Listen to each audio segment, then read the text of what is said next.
जो आदि और अंत में तथा मध्य में भी नित्य मंगलमय हैं, जिनकी समानता अथवा तुलना कहीं भी नहीं है, जो आत्मा के स्वरूप को प्रकाशित करने वाले देवता परमात्मा हैं, जिनके 5 मुख हैं और जो खेल ही खेल में अनायास जगत की रचना, पालन और संहार तथा अनुग्रह एवं तिरोभाव रूप 5 प्रबल कर्म करते रहते हैं, उन सर्वश्रेष्ठ अजर अमर ईश्वर अंबिकापति भगवान शंकर का मैं मन ही मन चिंतन करता हूँ। व्यास जी कहते हैं, जो धर्म का महान क्षेत्र है और जहाँ गंगा यमुना का संगम हुआ है, उस परम पुण्य प्रयागधे जो ब्रहालयक का मार्ग है, सत्यव्रत में तत्पर रहने वाले महाभाग महात्मा मुनियों ने एक विशाल ज्ञान यज्ञ का आयोजन किया। उस ज्ञान यज्ञ का समाचार सुनकर पौराणिक शिरोमणि व्यास शिष्य महामुनि सूत जी वहां मुनियों का दर्शन करने के लिए आए। सूत जी को आते देख वे सब मुनि उस समय हर्ष से खिल उठे और अत्यंत प्रसन्न चित्त से उन्होंने उनका विधिवत स्वागत सत्कार किया। तत्पश्चात उन प्रसन्न महात्माओं ने उनकी विधिवत स्तुति करके विनय पूर्वक हाथ जोड़कर उनसे इस प्रकार कहा, सर्वज्ञ विद्वान रोमहर्षण जी, आपका भाग्य बड़ा भारी है। इसी से आपने व्यास जी के मुख से अपनी प्रसन्नता के लिए ही संपूर्ण पुराण विद्या प्राप्त की, इसलिए आप आश्चर्य स्वरूप कथाओं के भंडार हैं। ठीक उसी तरह जैसे रत्नाकर समुद्र बड़े बड़े सारभूत रत्नों का आगार है। तीनों लोकों में भूत, वर्तमान और भविष्य तथा और भी जो कोई वस्तु है, वह आपसे अज्ञात नहीं है। आप हमारे सौभाग्य से इस यज्ञ का दर्शन करने के लिए यहाँ पधार गए हैं और इसी व्याज से हमारा कुछ कल्याण करने वाले हैं, क्योंकि आपका आगमन निरर्थक नहीं हो सकता। हमने पहले भी आपसे शुभाशुभ तत्व का पूरा पूरा वर्णन सुना है, किंतु उससे तृप्ति नहीं हो तो हमें उसे सुनने की बारंबार इच्छा होती है। उत्तम बुद्धि वाले सूत जी, इस समय हमें एक ही बात सुननी है। यदि आपका अनुग्रह हो तो गोपनीय होने पर भी आप उस विषय का वर्णन करें। घोर कलयुग आने पर मनुष्य पुण्य कर्म से दूर रहेंगे, दुराचार में फंस जाएंगे और सबके सब सत्य भाषण से मुंह फेर लेंगे, दूसरों की निंदाएं तत्पर होंगे, पराये धन को हड़प लेने की इच्छा करेंगे, उनका मन पराई स्त्रियों में आसक्त होगा तथा वे दूसरे प्राणियों की हिंसा किया करेंगे, अपने शरीर को ही आत्मा समझेंगे, मूढ़, नास्तिक और पशु बुद्धि रखने वाले होंगे, माता पिता से द्वेष रखेंगे, ब्राह्मण लोभ रूपी ग्राह के ग्रास बन जाएंगे, वेद बेचकर जीविका चलाएंगे, धन का उपार्जन करने के लिए ही विद्या का अभ्यास करेंगे और मद से मोहित रहेंगे, अपनी जाति के कर्म छोड़ देंगे, प्रायः दूसरों को ठगेंगे, तीनों काल की संध्योपासना से दूर रहेंगे और ब्रह्म ज्ञान से शून्य होंगे, समस्त क्षत्रिय भी स्वधर्म का त्याग करने वाले होंगे, कुसंगी, पापी और व्यभिचारी होंगे, उनमें शौर्य का अभाव होगा, वे कुत्सित चौर्य कर्म से जीविका चलाएंगे, शूद्रों का सा बर्ताव करेंगे और उनका चित्त काम का किंकर बना रहेगा, वैश्य संस्कार भ्रष्ट, स्वधर्म त्यागी, कुमार्गी, धनोपार्जन परावण तथा नाप तौल में अपनी कुत्सित वृत्ति का परिचय देने वाले होंगे। इसी तरह शूद्र ब्राह्मणों के आचार में तत्पर होंगे, उनकी आकृति उज्ज्वल होगी, अर्थात वे अपना कर्म धर्म छोड़कर उज्ज्वल वेशभूषा से विभूषित हो व्यर्थ घूमेंगे, वे स्वभावतः ही अपने धर्म का त्याग करने वाले होंगे, उनके विचार धर्म के प्रतिकूल होंगे, वे कुटिल और द्विजनिंदक होंगे, यदि धनी हुए तो कुकर्म में लग जाएंगे, विद्वान हुए तो वाद विवाद करने वाले होंगे, अपने को कुलीन मानकर चारों वर्णों के साथ वैवाहिक संबंध स्थापित करेंगे, समस्त वर्णा को अपने संपर्क से भ्रष्ट करेंगे, वे लोग अपनी अधिकार सीमा से बाहर जाकर द्विजोचित सत्कर्मों का अनुष्ठान करने वाले होंगे। कलयुग की स्त्रियां प्रायः सदाचार से भ्रष्ट और पति का अपमान करने वाली होंगी, सास ससुर से द्रोह करेंगी, किसी से भय नहीं मानेंगी, मलिन भोजन करेंगी, कुत्सित हाव भाव में तत्पर होंगी, उनका शील स्वभाव बहुत बुरा होगा और वे अपने पति की सेवा से सदा ही विमुख रहेंगी।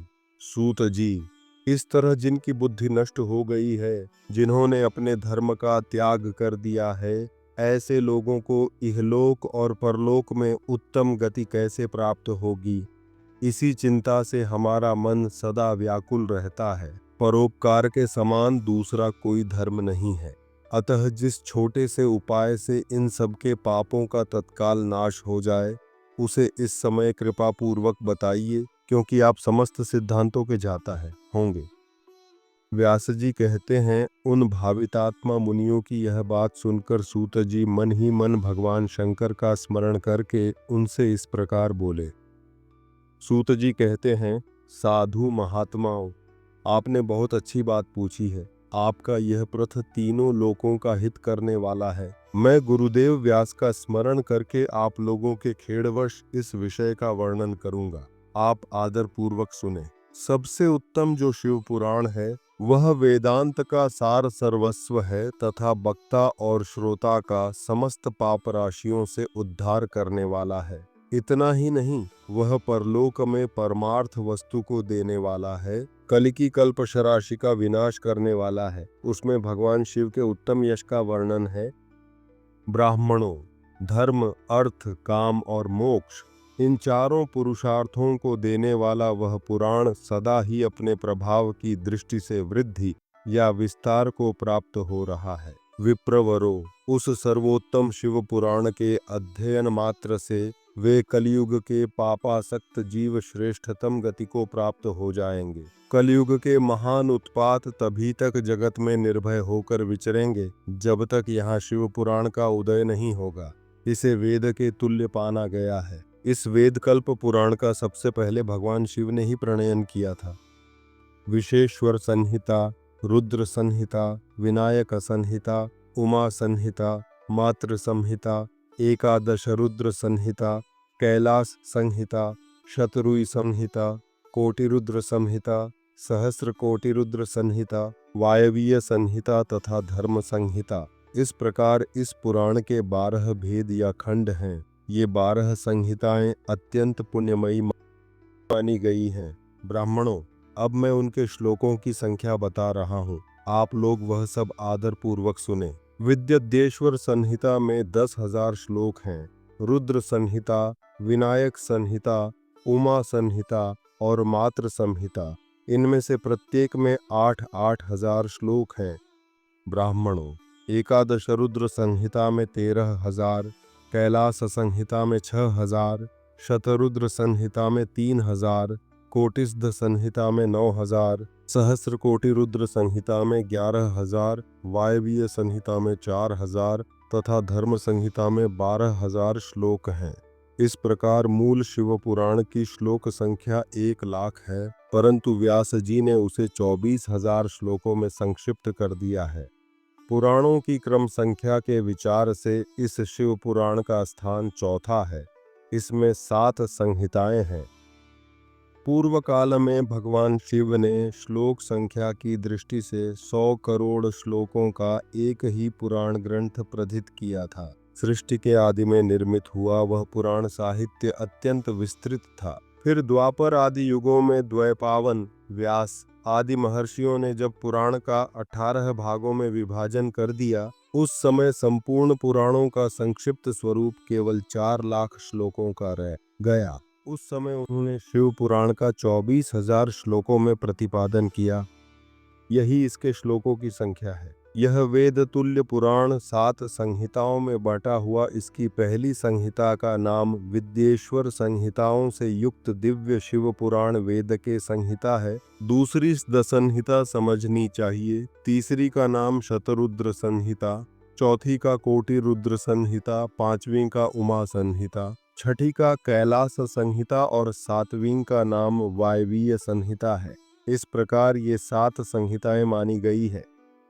इन 7 संहिताओं से युक्त दिव्य शिव पुराण वेद के और भक्ति से देवता का कृपा प्रसाद प्राप्त होता है। ठीक उसी तरह जैसे यहाँ अंकुर से बीज और बीज से अंकुर पैदा होता है। इसलिए तुम सब ब्रह्मर्षि भगवान शंकर का कृपा प्रसाद प्राप्त करने के लिए भूतल पर जाकर वहां सहस्रों वर्षों तक चालू रहने वाले एक विशाल यज्ञ का आयोजन करो। इन यज्ञपति भगवान शिव की ही कृपा से वेदोक्त विद्या के सारभूत साध्य साधन का ज्ञान होता है। शिव पद की प्राप्ति ही साध्य है, उनकी सेवा ही साधन है तथा उनके प्रसाद से जो नित्य नैमित्तिक आदि फलों की ओर से निष्प्रय होता है वही साधक है। वेदोक्त कर्म का अनुष्ठान करके उसके महान फल को भगवान शिव के चरणों में समर्पित कर देना ही परमेश्वर पद की प्राप्ति है। वही सालोक्य आदि के क्रम से प्राप्त होने वाली मुक्ति है। उन पुरुषों की भक्ति के अनुसार उन सबको उत्कृष्ट फल की प्राप्ति होती है। उस भक्ति के साधन अनेक प्रकार के हैं, जिनका साक्षात महेश्वर ने ही प्रतिपादन किया है। उनमें से सारभूत साधन को संक्षिप्त करके मैं बता रहा हूँ। कान से भगवान के नाम गुण और लीलाओं का श्रवण, वाणी द्वारा उनका कीर्तन तथा मन के द्वारा उनका मनन, इन तीनों को महान साधन कहा गया है। तात्पर्य यह कि महेश्वर का श्रवण, कीर्तन और मनन करना चाहिए। यह श्रुति का वाक्य हम सबके लिए प्रत्यक्ष वस्तु को आंख से देखकर उसमें प्रवृत्त होते हैं, परंतु जिस वस्तु का कहीं भी प्रत्यक्ष दर्शन नहीं होता, उसे श्रवणेंद्रिय द्वारा जान सुनकर मनुष्य उसकी प्राप्ति के लिए चेष्टा करता है। अतः पहला साधन श्रवण ही है। उसके द्वारा गुरु के मुख से तत्व को सुनकर श्रेष्ठ बुद्धि वाला विद्वान पुरुष अन्य साधन कीर्तन एवं मनन की सिद्धि करे। क्रमशः मनन पर्यंत इस साधन की अच्छी तरह साधना कर लेने पर उसके द्वारा सालोक्य आदि के क्रम से धीरे धीरे भगवान शिव का संयोग प्राप्त होता है। पहले सारे अंगों के रोग नष्ट हो जाते हैं, फिर सब प्रकार का लौकिक आनंद भी विलीन हो जाता है। भगवान शंकर की पूजा, उनके नामों के जप तथा उनके गुण रूप विलास और नामों का युक्तिपरायण चित्त के द्वारा जो निरंतर परिशोधन या चिंतन होता है, उसी को मनन कहा गया है। वह महेश्वर की कृपा दृष्टि से उपलब्ध होता है। उसे समस्त श्रेष्ठ साधनों में प्रधान या प्रमुख कहा गया है।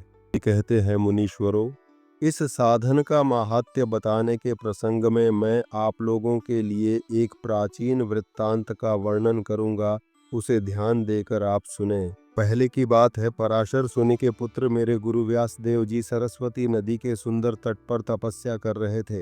एक दिन सूर्य तुल्य तेजस्वी विमान से बाथरा करते हुए भगवान सनत कुमार अकस्मात वहां जा पहुंचे। उन्होंने तुल्य प्रामाणिक तथा सबसे उत्कृष्ट गति प्रदान करने वाला है। यह निर्मल शिव पुराण भगवान शिव के द्वारा ही प्रतिपादित है। इसे शैव शिरोमणि भगवान व्यास ने संक्षेप से संकलित किया है। यह समस्त जीव समुदाय के लिए उपकारक, त्रिविध तापों का नाश करने वाला, तुलना रहित एवं सत्पुरुषों को कल्याण प्रदान करने वाला है। इसमें वेदांत विज्ञानमय, प्रधान तथा निष्कपट निष्काम धर्म का प्रतिपादन किया गया है। यह पुराण ईर्ष्या रहित, अंतःकरण वाले विद्वानों के लिए जानने की वस्तु है। इसमें श्रेष्ठ मंत्र समूहों का संकलन है तथा धर्म, अर्थ और काम, इस त्रिवर्ग की प्राप्ति के साधन का भी वर्णन है। यह उत्तम शिव पुराण समस्त पुराणों में श्रेष्ठ है। वेद वेदांत में वेद्य रूप से विलसित परम वस्तु परमात्मा का इसमें गान किया गया है। जो बड़े आदर से इसे पढ़ता और सुनता है, वह भगवान शिव का प्रिय होकर परम गति को प्राप्त कर लेता है। हर हर महादेव। बहुत ज़्यादा